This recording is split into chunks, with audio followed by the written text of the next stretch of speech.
کھانے کو بہت من کر رہا ہے، مگر افسوس اب کوئی ہمارے جال میں پھنستا ہی نہیں۔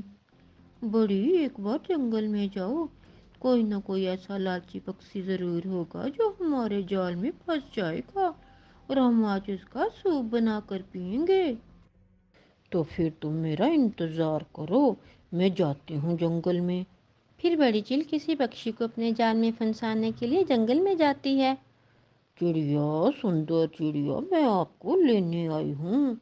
میں نے نیا گھر بنایا ہے، آ کر دیکھو تو کتنا سندر ہے میرا گھر۔ چڑیا سمجھ جاتی ہے یہ ضرور چیل کی کوئی چال ہے۔ میرے پاس سمے نہیں ہے، آپ جائیں، میں شام میں آپ کے گھر آؤں گی۔ ایسا کہتے ہوئے چڑیا وہاں سے چلی جاتی ہے۔ یہ چڑیا بہت سیانی ہے، یہ تو میری باتوں میں آنے والی ہی نہیں۔ چیل آگے بڑھتی ہے، پھر چیل مٹھو طوطے کے گھر جاتی ہے اور اس کے دروازے پر دستک دیتی ہے۔ ہریالی ہریالی، باہر چیل آئی ہے۔ چیل کیوں آئی ہے ہمارے گھر؟ تم رکو مٹھو، میں دیکھتی ہوں۔ پھر ہریالی باہر جاتی ہے۔ چیل جی، بتائیں کیا کام ہے؟ سندر طوطی، تمہارے پنکھ بہت خوبصورت ہیں۔ میں نے نیا گھر بنایا ہے اور میں چاہتی ہوں تم میرے گھر آؤ۔ میں تم جیسے سندر پکشی کی مہمان نوازی کروں، مجھے بڑی خوشی ملے گی۔ تو پھر چلے میرے گھر۔ بات تو ٹھیک ہے آپ کی چیل جی، مگر میں خالی ہاتھ کیسے آؤں آپ کے گھر؟ آپ نے نیا گھر بنایا ہے، آپ جائیں، میں گفٹ لے کر آپ کے گھر آؤں گی شام میں۔ نہیں نہیں، گفٹ کی کوئی ضرورت نہیں، بس تم میرے ساتھ چلو، اسی میں میں خوش ہو جاؤں گی۔ آپ بھی میرا گھر دیکھو گی تو خوش ہو جاؤ گی۔ میں نے ایک بڑا بیڈ، فریج، بڑی LCD اور ہاں، ہیٹر بھی لیا ہے۔ آج دوپہر میرے گھر میں ہی گزارنا تم، سردی کا مزہ لیں گے، رجائی میں بیٹھ کر مونگ پھلیاں کھائیں گے۔ اگر ایسا ہے تو میں اور مٹھو دونوں ہی آتے ہیں، آپ جائیں، ابھی تھوڑی دیر بعد آتی ہوں میں تیار ہو کر۔ ہریالی اپنے گھر میں چلی جاتی ہے اور اندر سے کنڈی لگا لیتی ہے۔ چیل بیٹھی انتظار کرتی رہتی ہے۔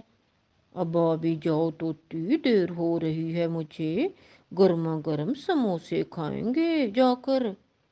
آپ چاہیں، ابھی میں تیار نہیں ہوئی، میں بعد میں مٹھو طوطے کے ساتھ گفٹ لے کر آ جاؤں گی۔ چیل بھی سمجھ جاتی ہے یہ طوطی تو بہت ہوشیار ہے۔ چیل وہاں سے اڑ جاتی ہے۔ چیل اڑتی ہوئی جا رہی تھی کہ اس کی نظر ندی پر بیٹھی گوری کوی اور کالو کوے پر پڑتی ہے۔ چل بڑی، شکار مل گیا، اب اس گوری کو اپنی باتوں میں پھنساتی ہوں۔ کالو کوا اور گوری بھی چیل کو دیکھ لیتے ہیں۔ گوری، وہ دشت چیل ہماری طرف ہی دیکھ رہی ہے، اب جلدی سے کوئی یوجنا بناؤ اس دشت چیل سے بچنے کے لیے۔ کالو جی، آپ نے میری ہاں میں ہاں ملانی ہے، پھر دیکھنا یہ دشت چیل کیسے دم دبا کر بھاگتی ہے۔ پھر چیل وہاں آ جاتی ہے۔ گوری، کالو کوے، تم یہاں کیا کر رہے ہو؟ اور چیل جی، اصل میں نہ نہ، کچھ نہیں چیل جی، کوئی بات نہیں ہے۔ ایسا کیا ہے بتاؤ ذرا، ایسے کون سی بات چھپا رہے ہو تم مجھ سے؟ چیل جی، اصل میں ہم ویت جی کے پاس آ رہے ہیں۔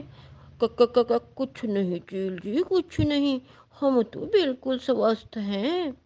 چیل جی، یہ بات کسی کو بتانا نہیں، چیل جی، ہمیں کورونا ہو گیا ہے، یہ آپ کو تو پتہ ہے، یہ بہت خطرناک بیماری ہے، آپ تو جانتی ہیں اس سے بھی پہلے کتنے پکشی مرے ہیں، اب ہم پتی پتنی کو بھی کورونا ہو گیا ہے۔ آپ جانتی ہو یہ چھونے سے دوسروں کو بھی لگ جاتا ہے، اب کوئی بھی پکشی ہمیں چھوئے گا تو اسے بھی کورونا ہو جائے گا۔ میں کالو سے کہہ رہی تھی کسی بھی پکشی کو اپنی بیماری کے بارے میں نہ بتانا، ورنہ پکشی ہمیں جنگل سے نکال دیں گے، آپ نے ضد کی تو ہم نے آپ کو بتا دیا۔ کیا کورونا؟ ارے میں تو چلی ادھر سے، میں تو یہاں سے گزر رہی تھی، سوچا آپ سے تھوڑی سی باتیں کر لوں۔ یہ کہہ کر چیل وہاں سے بھاگتی ہے اور ایسے بھاگتی ہے جیسے رات میں راکٹ۔ جان چھوٹی لاکھوں پائے، کون پھر اس جنگل میں آئے؟ ادھر گوری کوی اور کالو کوا اپنی چلاکی پر بیٹھے ہنس رہے تھے۔ بچوں، اگر آپ کو میری کہانی پسند آئی تو میرا چینل لائک کریں، شیئر کریں اور سبسکرائب کریں۔ شکریہ۔